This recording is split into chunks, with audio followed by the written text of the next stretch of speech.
नहमदुहु नुसल्ली अला रसूलिहिल करीम अम्मा बाद फ़अऊज़ु बिल्लाहि मिनश्शैतानिर्रजीम बिस्मिल्लाहिर्रहमानिर्रहीम। सूरह बकरा आयत मुबारक नंबर 21। बिस्मिल्लाहिर्रहमानिर्रहीम। या अय्युहन्नासु उब्दू रब्बकुमुल्लज़ी खलक़कुम वल्लज़ीना मिन क़ब्लिकुम लअल्लकुम तत्तक़ून। आमन्तु बिल्लाहि व सदक़ल्लाहुल अज़ीम। तर्जुमा। ए लोगो, इबादत करो परवरदिगार अपने की जिसने पैदा किया तुमको और उनको जो तुमसे पहले थे, तो कि तुम बचो। अब इस आयत मुबारक में जहाँ से तीसरा रुकू मुबारक भी शुरू हो रहा है कुरान का, इसमें कुरान की दावत देन, जो कुरान दावत दे रहा है उसका खुलासा बयान हो रहा है बफज़ल खुदा। ए लोगो, इबादत करो परवरदिगार अपने की। और एक नुक्ता जो समझने वाला बहुत अहम, कि तमाम अम्बिया इकराम अलैहिस्सलाम ने अपनी कौमों को या कौमें कह के मुखातिब किया, और यहाँ आ रहा है लफ्ज़ मुबारक या अय्युहन्नास, ए लोगो, यानी कि तमाम आदम की औलाद को पुकारा जा रहा है जो नबी पाक सल्लल्लाहु अलैहि वसल्लम पर आकर उनकी नबूवत काम, अल्लाह ने जो उन्हें नबूवत से सरफराज किया, और अल्लाह का जो पैगाम 1,24,000 पैगम्बरों में जो नबी पाक सल्लल्लाहु अलैहि वसल्लम पर आकर तकमील को पहुंच गया, दरवाज़ा नबूवत बंद हो गया और नबी पाक सल्लल्लाहु अलैहि वसल्लम पर इस पैगाम की तकमील हो गई। चूँकि हम लोगों का तो अल्हम्दुलिल्लाह अक़ीदा है, और कुरान बहरहाल वो बहस में जाने का कि कई हम में जो हैं वो ख़ुसूसन जो अहमदी मरज़ई, अल्लाह माफ़ करें, लेकिन अभी मौका नहीं है किसी बहस में जाने का। आयत की तरफ ही रहते हैं कि इस आयत मुबारक से नबी पाक सल्लल्लाहु अलैहि वसल्लम के ऊपर जो रिसालत आई है वो आफाकी हो गई है, किसी कौम या कबीले की तरफ मखसूस नहीं है।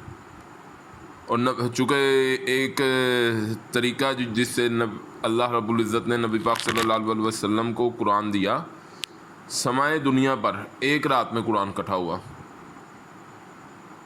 जिसे हम 27वीं या जो भी शब कदर रमज़ान की आखिरी ताख़रातों में से एक रात है। और हमारा मानना है अल्हम्दुलिल्लाह कि उसी ताक़रात को जिसमें शब कदर हो तो कुरान उसी दिन नाज़िल हुआ है। लेकिन वहाँ से नबी पाक सल्लल्लाहु अलैहि वसल्लम के क़ल्ब मुबारक में कम वेश 22 से 23 साल के अरसे में नाज़िल हुआ। अब इसमें जो नुक्ता समझने वाला है कि ये कुरान नबी पाक सल्लल्लाहु अलैहि वसल्लम के लब मुबारक से, और नबी पाक सल्लल्लाहु अलैहि वसल्लम के लब मुबारक से यहाँ क्या कहलवाया जा रहा है, या अय्युहन्नासु, ए लोगो, ए मेरी कौम, या अरब को नहीं मुखातिब किया, तमाम दुनिया को।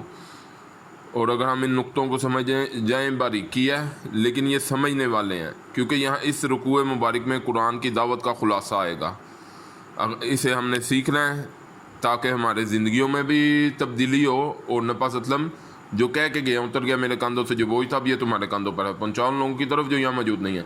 तो उसके लिए मेहनत करने के लिए तैयार होना है, ज़हनन भी अमलन भी। तो फिर इस मुकाम मुबारक को समझने से इंशाअल्लाह हमें बहुत फ़ायदा हासिल होगा कि नबी पाक सल्लल्लाहु अलैहि वसल्लम से अल्लाह ताला कह रहे हैं, ए लोगो, इबादत करो परवरदिगार अपने की जिसने पैदा किया। जैसे तमाम अम्बिया इकराम अलैहिस्सलाम की दावत भी जो तौहीद शुरू का हिस्सा तो वही होता था ना, कि अल्लाह पर ईमान लाओ, लेकिन वो कहते थे, ए मेरी कौम, अल्लाह की बंदगी करो और मेरी इताअत करो। चूँकि रसूल जो होता था उसकी इताअत करोगे तो अल्लाह का कहना मानोगे ना। तो इसी तरह नबी पाक सल्लल्लाहु अलैहि वसल्लम ने भी दावत यही दी। जो मेजर और मेन फ़र्क जो है वो यही है कि वहाँ लफ्ज़ कौम आ रहा है, यानी कि वक़्त के मुताबिक जिस भी अल्लाह ताला ने बेहतर समझा, जिस हिस्से में अपने पैगम्बर को मबूस फरमाया, वो अपनी कौम को बुला रहे हैं। तो लेकिन नबी पाक सल्लल्लाहु अलैहि वसल्लम किसी कौम की तरफ नहीं, बल्कि पूरी हज़रत आदम अलैहिस्सलाम की औलाद की तरफ उतारा गया उन्हें। और वो फिर इस आयत से हम ये नतीजा ख़ज़ कर सकते हैं कि वो कह रहे हैं, या अय्युहन्नासु। बहरहाल मैंने ये नुक्ता समझाने में थोड़ा सा टाइम सर्फ किया, लेकिन मैं समझता था कि शुरू में इस चीज़ की वजाहत आ जाए तो समझ आएगी इंशाल्लाह आगे जो आयत मुबारक आ रही हैं। اے لوگو عبادت کرو پروردگار اپنے کی جس نے پیدا کیا تم کو اور ان کو جو تم سے پہلے تھے تو کہ تم بچو، یعنی تم تقوی اختیار کرو، اللہ کی پرہیزگاری اختیار کرو۔ تو اللہ تعالیٰ، یہ تو بات صاف ہو گئی نا کہ توحید کا پہلی آیت میں جو آ رہا ہے کہ جو جس پروردگار نے پیدا کیا، جو مالک ہے، خالق ہے، اس کی عبادت کرو۔ لائق پرستش، لائق عبادت صرف اللہ کی ذات ہے، اور کسی کی عبادت کسی بھی درجے میں لا الہ الا اللہ اپنے ذہن میں اپنے ایمان کا حصہ بنا کر رکھ لیں، لا الہ الا اللہ کا ایک دائرہ لگا لیں، وہاں تو کوئی نہیں جائے گا، وہاں تو کوئی بھی نہیں جائے گا، پیغمبر بھی نہیں۔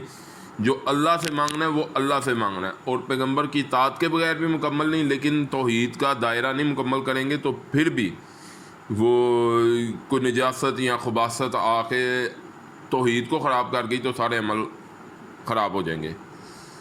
بہرحال اسی پر اکتفا کرتے ہیں کہ اللہ کی بندگی کرو جس نے تمہیں پیدا کیا اور جو تم سے پہلے تھے۔ پہلوں کو بھی اللہ نے پیدا کیا، ان سے جو غلطیاں ہوئی ہیں وہ قرآن میں آگے آئیں گی بفضل خدا، اور یہ وضاحتیں اسی لیے اللہ تعالیٰ دے رہے ہیں تاکہ تم لوگ بچ جاؤ۔ پہلوں کو بھی سمجھایا تھا، انہوں نے جو کمائی کی وہ ان کے لیے، اب ہم لوگوں کو نبی صلی اللہ علیہ وسلم کی امت کے ذریعے تمام دنیا تک یہ پیغام جا رہا ہے۔ اللہ ہمیں توفیق دے، ہم بھی پہنچائیں کہ اللہ کی بندگی کرنی ہے۔ جو پہلوں نے کیا ان سے جو غلطیاں ہوئیں اللہ ہمیں توفیق نہ دیں، اور اللہ ہمیں ہر نئے کام کی توفیق دیں کہ ہم کسی بھی قسم کے شرک میں مبتلا ہوں، اللہ ہمیں توفیق نہ دیں، اور ہر قسم کی نیکی کرنے کی اللہ ہمیں توفیق دیں۔ وآخر دعوانا ان الحمد للہ رب العالمین۔